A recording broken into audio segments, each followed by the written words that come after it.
प्रसाद मौर्य के बयान पर भड़के काशी के संत। स्वामी प्रसाद मौर्य पर देशद्रोह का मुकदमा दर्ज किए जाने की मांग। बताते चले कि अपने विवादों से सुर्खियों में रहने वाले समाजवादी पार्टी के नेता स्वामी प्रसाद मौर्य एक बार फिर सुर्खियों में आ गए। स्वामी प्रसाद मौर्य के द्वारा साधु संतों की तुलना आतंकवादियों से किए जाने वाले बयान के खिलाफ काशी के संतों में आक्रोश का माहौल। वाराणसी के 80 स्थित डुमराव बाग कॉलोनी के सुमेरु पीठाधीश्वर शंकराचार्य नरेंद्रानंद सरस्वती ने स्वामी प्रसाद मौर्य के बयान पर आपत्ति जताते हुए सरकार से स्वामी प्रसाद मौर्य के ऊपर देशद्रोह का मुकदमा दर्ज कराने की मांग की है। यज्ञ से प्रकृति का परिवर्तन, संरक्षण, संवर्धन होता है। ये नगरी भगवान शिव की है, तो भोलेनाथ के निमित्त 1.25 लाख महामृत्युंजय का जप यहाँ हुआ। जप का हवन होता है। हवन के बाद संतों और जनता को भंडारे का कार्य संपन्न हुआ। उसके बाद बौद्धिक स्तर पर अगर देखा जाए तो मानस विवाद का ग्रंथ नहीं। स्वांतः सुखाय तुलसी रघुनाथ गाथा। विक्षेप चित्त की शांति का आधार है। व्यवहारिक सामाजिक दशा में पड़े हुए व्यक्ति के जीवन का परिवर्तन परिष्कार मानस से होता है। मानस समरसता का संदेश देता है और राम राज्य का है सब नर करहि परस्पर प्रीति चलहि स्वधर्म निरत श्रुति नीति। श्रुति नीतियों के आधार पर जब व्यक्ति चलता है तो परस्पर प्रेम स्नेह सौहार्द का वातावरण निर्मित होता है। लेकिन जो ये व्यक्ति अनर्गल पलाप करते हैं, जिनको सनातन धर्म संस्कृति का रंच मात्र ज्ञान नहीं है, ये 10-20 जन्म भी ले तो न मानस को समझ पाएंगे न सनातन धर्म को समझ पाएंगे। ये समाज में विष वमन करने का काम करते हैं। जनता ने इनके क्रियाकलापों से विक्षेपित होकर इनकी एक तरह से सदस्यता विधायकी छीन लिया। अब जिसका छिन जाता है तो प्रीति करें जब तीनों भाई उपजय सन्नपात दुखदाई। सन्नपात का रोगी अनर्गल पलाप करने लगता है। तो ऐसे लोग जो समाज के सामाजिक संतुलन बिगाड़ने का काम करते हैं, समाज में विष वमन करने का काम करते हैं और मानस जैसे ग्रंथ को जलाने का काम करते हैं। पूर्व में भी लोगों ने नालंदा को जलाया तो जाको दुख दारुण प्रभु देही ताकि मत पहले हर लेही।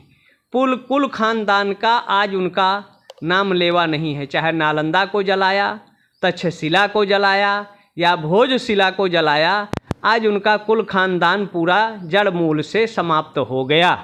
तो ये अपने विनाश को आमंत्रण दे रहे हैं और केवल शास्त्रीय लोक पिता के लिए मानस जैसे ग्रंथ के परिप्रेक्ष्य में राम के जीवन से ही लोगों का प्रारंभ होता है। प्रातःकाल उठेंगे तो राम राम, और जीवन का जब अंतिम पर्यावसान होता है तो राम नाम सत्य है। गुरु जी, जिस तरह से स्वामी प्रसाद मौर्य ने कुछ दिन पहले रामचरितमानस को लेके अमर्यादित टिप्पणी की थी, वहीं अब उन्होंने साधु संतों के ऊपर अमर्यादित टिप्पणी करते हुए उन्हें भगवा आतंकवादी कहा है। क्या कहेंगे इस पे?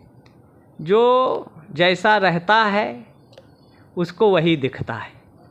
ये आतंकवादी होंगे तो इनको संत आतंकवादी दिख रहे हैं। संत का जीवन सताम संघा सत्संगा, या संत का जो है मनस्सेकम वचस्सेकम कर्मण्डेकम महात्मना। मन वाणी कर्म में जहाँ एक रूपता की शिक्षा हो उसको संत कहते हैं। और नेता न इतः न उतः, मनस अन्यत वचस अन्यत कर्म अन्यत दुरात्मना। मन में कुछ और है, वाणी में कुछ और है और व्यवहार में कुछ और है। ये 4 से 20 का लक्षण है। तो जो जैसे जिसका चश्मा रहता है नीला है तो नीला दिखेगा, काला है तो काला दिखेगा। जो आतंकवादी होगा उसको सब आतंकवादी दिखेगा, जो सत्यवादी होगा उसको सब सत्यवादी दिखेगा। तो ये आतंकवादी कृत्य इनके होंगे तो ऐसे लोगों को जेल में रहना चाहिए। 3rd डिग्री का इन पर प्रयोग होना चाहिए। और ये समाज में अगर बाहर रहेंगे तो ऐसे विष वमन करते रहेंगे, समाज का, प्रदेश का, देश का माहौल खराब करेंगे। ये लोग जहाँ दलितों की बात करते हैं, अभी राजस्थान की गवर्नमेंट ने जो हिंदू वापस आए हैं वो सब दलित हैं।